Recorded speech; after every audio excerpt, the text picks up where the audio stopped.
Hi, I'm Reverend Wendy Craig-Purcell here at the Unity Center in San Diego. Thank you so much for watching today. If you'd like to support the work that we do here, please consider making a contribution. Go to our website. It's easy to do. Thank you in advance for that contribution. Reverend Wendy presents a talk that explores and expresses the truths of unity, and that there are real-world practical things that we can do to deepen our experience of spirituality and help us in our daily lives. I want to read some of the inspirational readings or quotes that I shared at first service this morning because they fit very, very nicely. We've been looking together at what I call spiritual sticking points, behaviors or attitudes that result in an impasse in our spiritual growth and development. And specifically today, we're looking at judgment, judgmentalness as being a really significant spiritual sticking point. And there were a couple of quotes here that really spoke to me that I want to share with you. One is by James Blanchard. Once you awaken, you have no interest in judging those who are asleep. This one's from Albert Einstein. Everybody is a genius, but if you judge a fish by its ability to climb a tree, it will live its whole life believing that it is stupid. And this last one, I don't know to whom to attribute it, but I truly like it.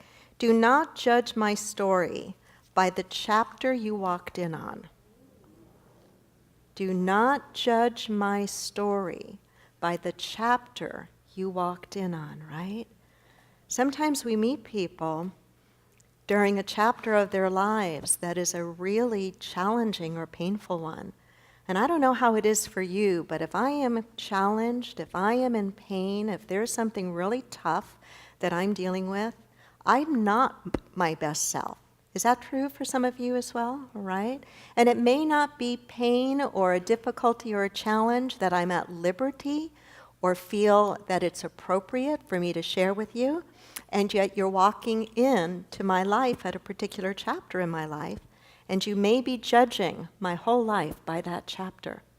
I think there's a real strong reason that our teacher and way shower, Jesus, said, do not judge according to appearances. He didn't say don't judge at all, but he was very clear in what he did say. He was very clear in saying don't judge by appearances. He went on then to say how to judge. Do you remember how he said to judge? To judge righteously. I have a real challenge with that word righteously. To judge righteously in itself sounds like it could be really judgmental to me. And certainly the way it seems to be used in some religious circles, it comes with an awful lot of judgment to it. But I think that what he was really getting at when he was talking about judging righteously was he was talking about the difference between being judgmental and being able to discern. And those two are very different things. Those two are very different things. To be judgmental is to look at somebody, to put a label on somebody, to devalue somebody based on how you are experiencing them or how they look. To be judgmental really is an unnecessary activity. To be judgmental, I think, is often quite reactionary. We see someone or something that's not the way we would want it to be, and so we judge it as wrong, and we wind up feeling superior and better because we've judged that thing or that person as wrong. To me, to be discerning, first of all, especially to be spiritually discerning, is very, very important. One of the challenges that I think we have in spiritual teachings, and one of them that I've seen so misused and misunderstood in the teachings, for example, in the teachings of A Course in Miracles, is that I've seen people walk away thinking that they're never supposed to judge anything at all in their life, and I think that's a mistake. I think we are not to be judgmental, but we need to be spiritually discerning. To be spiritually discerning means that we recognize and we value the opportunity to look at things and base our decisions out of wisdom. I know that when I call upon my spiritual discernment, it is because I'm at a crossroads. I'm needing to make a decision about something. And I want to be able to exercise my best thinking and my best interior wisdom and be able to discern from that process what is the best course of action for me. It could sound judgmental, but it is anything from judgmental. Discernment is absolutely a necessary quality. It's also a very practical quality. I want somebody to be able to discern whether to go through that yellow light or not.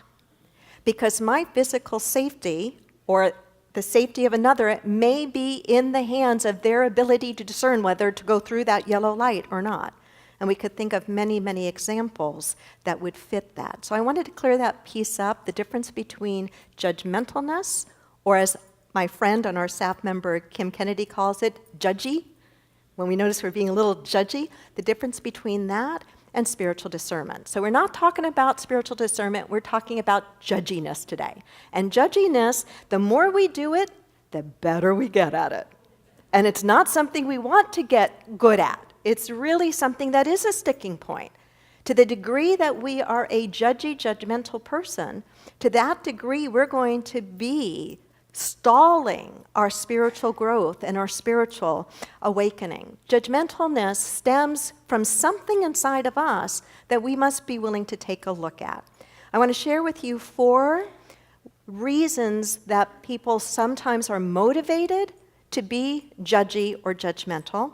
And then I'll share with you a few practices that can help us to unlearn some of that behavior. So what motivates us in the need to judge?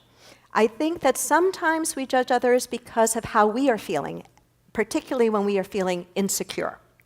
I notice in myself that if I am in a time in my life, personally and or work-wise, where everything is up and easy and happy, that I am so not judging of anything, not even people on the freeway. I'm just not into judging. But if I've had a bad day, or if I'm cranky, or if I'm hangry, or any of those things, my goodness, the judgy factor goes right up there. So I think that what motivates us or pushes us, pulls us into the experience of being judgy, is we judge others because we feel insecure. And we're somehow trying to feel better at the hand of comparing ourselves to the other so that maybe we come out a little bit better. When I am judging someone else, it's really saying much more about me.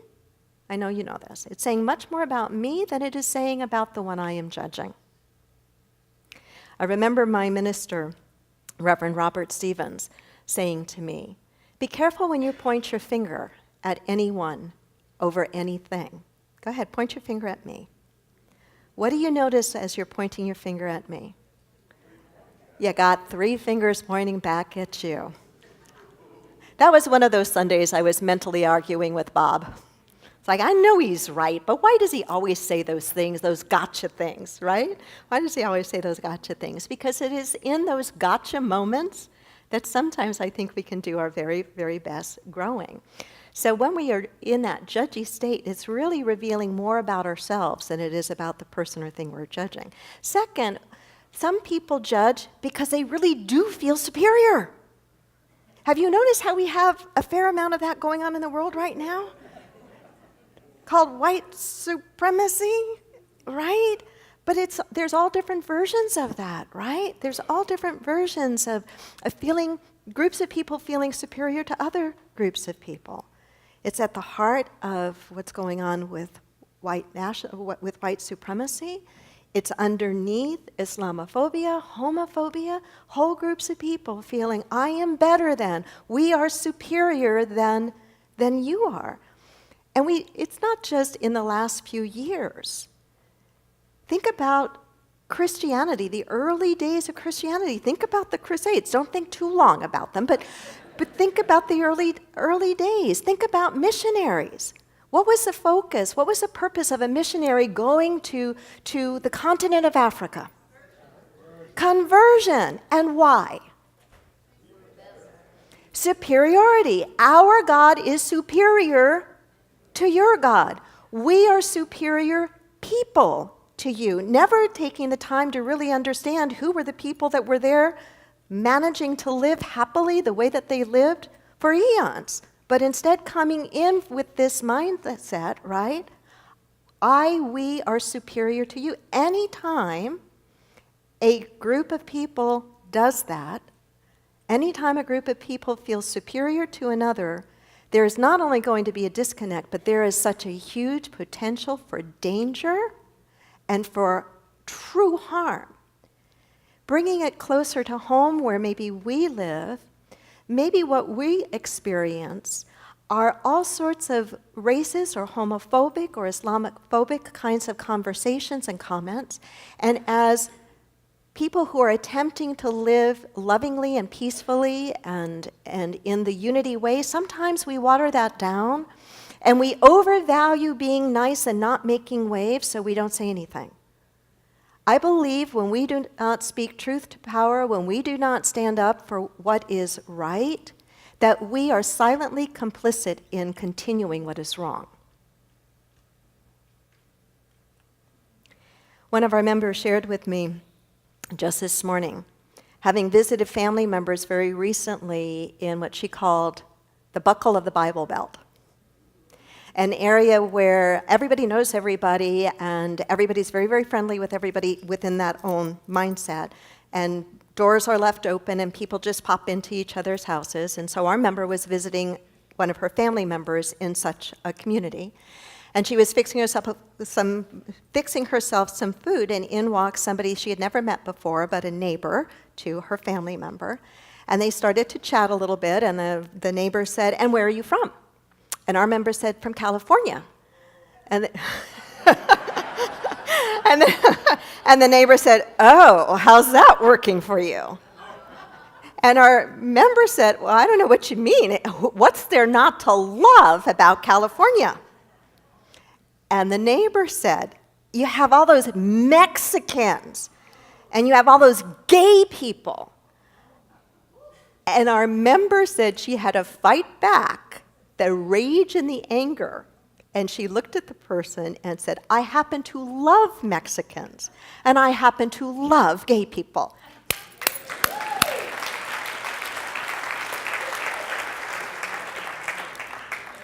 So she had a choice, a moment of choice there, right? She could have just, "Oh, this is uncomfortable. It's my family member's neighbor. I don't want to make any waves," and not said anything, right? But she made a choice to say something. And I happen to think she made the right choice, because that's a whole group of people judging a whole other group of people in a very, very wrong way. Thirdly, we judge others oftentimes because it's easier to see their stuff than it is to see our own stuff. Oh man, that one hurts, doesn't it? I mean, it really is true. It really is true. It's so much easier to see somebody else's stuff than it is to see our own stuff. Jesus said, "Don't be concerned about the speck that you see in your brother's eye. First, be aware of the log in your own eye." I mean, can you get the visual of the difference between those? A speck and a log.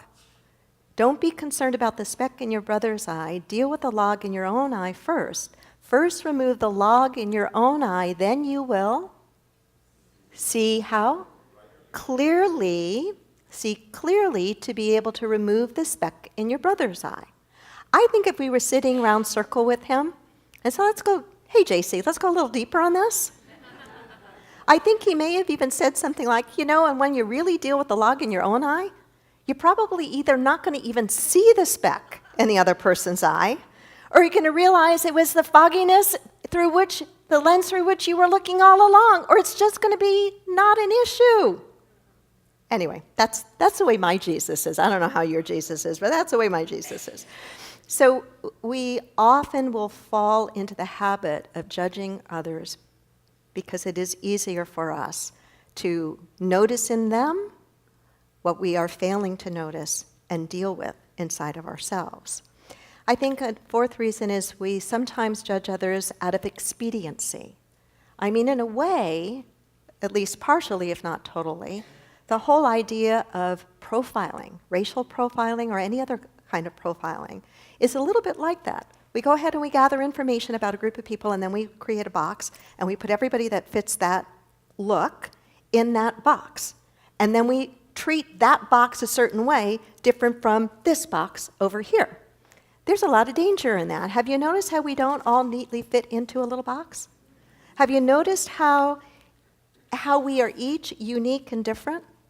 This is true whether you are black, whether you are Mexican, whether you are a gay person, whether you are a white person. Have you noticed that not all white people are the same? Have you noticed how all black people aren't the same? My black friends and African American friends often tell me, we are not a monolith. Don't treat us as a monolith. But that's true of every race. But when we put somebody in a box, we're treating them as if everybody is like that, the definition of that box. And we often do that out of expediency. And when we do that, we are, in a very real sense, denying their humanity. We're denying ourselves the opportunity to really get to know who that person is outside of the box. Who are you really? That's one of the things that I think is so rich and beautiful about the opportunity for things like living room conversations around tough topics. We start to meet each other one-on-one instead of the boxes we think we put people in, politically or any other way. But it takes more time to do that. It takes more time to do that. It was Carl Jung who said, thinking is difficult. That's why most people judge. Thinking is difficult, right? It is difficult. Judging is pretty darn easy, or it can be pretty darn easy. So here are a few practices. Well, first of all, I want to say, notice this. Isn't it odd that most people rarely judge the good in others? When we're judging, it's rarely the good. We're not noticing the good. We're noticing what's missing, broken, or not to our satisfaction, what we do not like. What we do not like. And what is a fundamental teaching of metaphysics? But what we focus on does what? Expands, and it comes more and more into our field of life experience. So not only does it expand, but it comes closer to us as well. What do you think is the opposite of judging? Accepting. You're really smart. I think it's accepting too. Sometimes I've heard people say it's loving, and I'm all for a more loving world. I think we all are all for a more loving world. I think, though, it's more accurate to say that the opposite of judging is accepting, So here are a few practices when you notice yourself being judgy. When you notice yourself being judgy, first of all, acknowledge, hey, I noticed I'm being judgy. Because we cannot change that, and we can't learn a new behavior if we're not paying attention to how we're showing up. So when we notice that we're being judgy, try to see if there's a way in that moment that you can practice gratitude or forgiveness. Just in that moment that you notice the judginess popping up, ask yourself, can I practice some gratitude here? Is there something here that I can call into awareness where I can practice being grateful? Or is there something here that's triggering something in my past where maybe I need to just breathe into the idea of releasing and forgiving? So that's one. A second practice could be, when you notice yourself being judgy, to practice the serenity prayer. How many of you know the serenity prayer? I love the serenity prayer. So let's say it together. If you know it, say it with me. We'll practice the serenity prayer as an antidote to when we're finding ourselves being judgy. God grant me the serenity to accept the things I cannot change, the courage to change the things I can, and the wisdom to know the difference. That is one of the most, I believe, powerful and practical prayers we could ever pray. God grant me the serenity to accept the things I cannot change. Are there things you cannot change? Oh, of course there are things that you cannot change. The courage to change the things I can. Are there things you can change? Yeah. And the wisdom to know the difference. Here's another piece from AA from page 449 of the big book. And acceptance is the answer to all my problems. When I am disturbed, it is because I find some person, place, thing, or situation, some fact of my life unacceptable to me, and I can find no serenity until I accept that person, place, thing, or situation as being exactly the way it is supposed to be at this moment. Nothing, absolutely nothing, happens in God's world by mistake. Powerful words. Very powerful words. And sometimes words that are powerful, that kind of challenge us, we want to try to argue them away, but just because they challenge us does not in any way negate their wisdom or their truth. A third practice is when we notice ourselves with that judgy energy surfacing, is to stop and ask ourselves, how could I practice being curious in this moment, in this situation? How can I practice being curious? I used to, quite a while ago, be a little judgmental when I would see a young person with tattoos all over their body and ear piercings and body piercings all over the place. And I would notice myself having a judgment about that. And also noticing and realizing, why am I even why does it even matter to me? This individual has their own life, their own body, their own choices to make, but I still noticed I'd have a little thing. Until I started to be curious, and I didn't even realize I was doing it. But I didn't like the feeling of that little bit of judginess. And so I started to engage the person in conversation because I really was curious. What did that feel like? How long did it take to get all, and I learned that, I think the right language is ink. How long did it take to get all that ink? And because I don't know a thing about it. That might surprise you, right? Don't know anything about it. Body piercings and stuff. Did that hurt? I know what it felt like when I got this ear pierced up here, right? I know people who would have said that was very judgy, very bad thing to do, especially as a minister. And how much that hurt.